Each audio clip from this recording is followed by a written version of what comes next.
disposons donc maintenant d'un fichier de connexion qui nous permettra d'accéder à la base de données facilement. Nous allons donc le conserver par la suite pour nos futurs développements.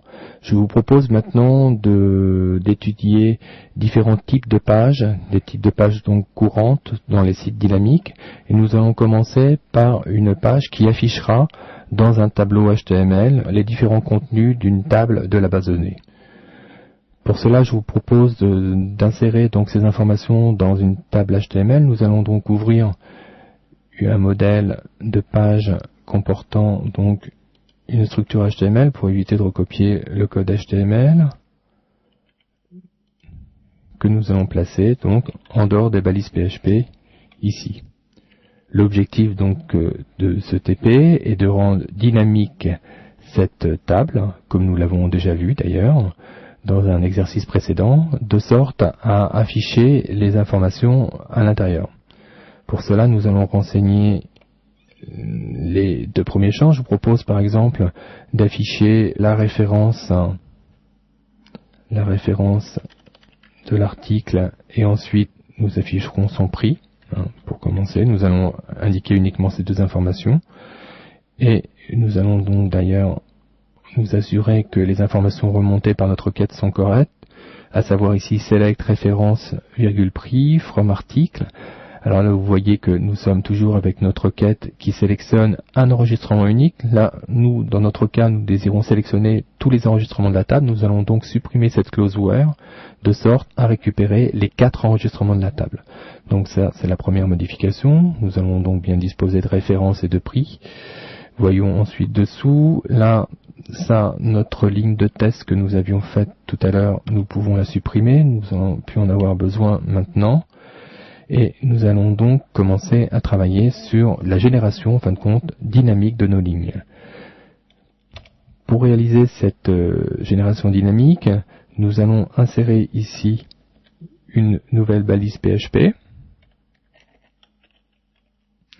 Et dans cette balise, nous allons saisir donc une boucle while. Nous allons dans un premier temps ne pas renseigner la condition de cette boucle. Et nous allons donc commencer son bloc. Habituellement, nous indiquons donc le bloc de cette manière. Et il suffit ensuite d'indiquer dans ce bloc les informations qui vont être répétées n fois par la boucle. Là, nous allons utiliser une structure un peu différente qui est très intéressante en PHP lorsqu'on génère du HTML. À savoir, nous allons dissocier donc l'accolade fermante du premier bloc et nous allons la placer ici à l'extérieur. Nous allons donc devoir fermer le bloc PHP ici. Donc le bloc HTML ici sera inclus dans le bloc qui va être généré par la boucle while. Donc ça c'est très intéressant puisque ça permet ainsi d'intégrer des grosses structures HTML dans des boucles while sans pour ça avoir à les émuler comme nous l'avions fait précédemment dans les exercices avec des échos, etc. Donc cette structure est très intéressante et je vous invite à la noter, à l'exploiter donc par la suite. Nous devons maintenant trouver la condition pour la boucle while.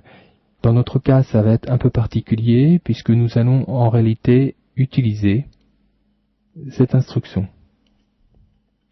À savoir, je vais donc l'insérer à l'intérieur. Le fonctionnement de MySQL Fetch Array est le suivant. Dès lors que nous exécutons cette fonction, le résultat du premier enregistrement vient se mettre dans le tableau et le pointeur du résultat se positionne sur l'enregistrement suivant. Donc c'est très intéressant d'exploiter cette instruction dans une boucle while puisque en réalité nous allons passer ainsi d'enregistrement en enregistrement et à chaque tour de boucle nous aurons la possibilité donc d'afficher un enregistrement différent. Au terme des enregistrements de la base, le système ici va nous renvoyer donc une information qui sera nulle, donc puisqu'il n'y aura plus d'enregistrement sur lequel pointer, et donc ce 0 sera interprété par la boucle while comme la fin de boucle et nous arrêterons notre boucle.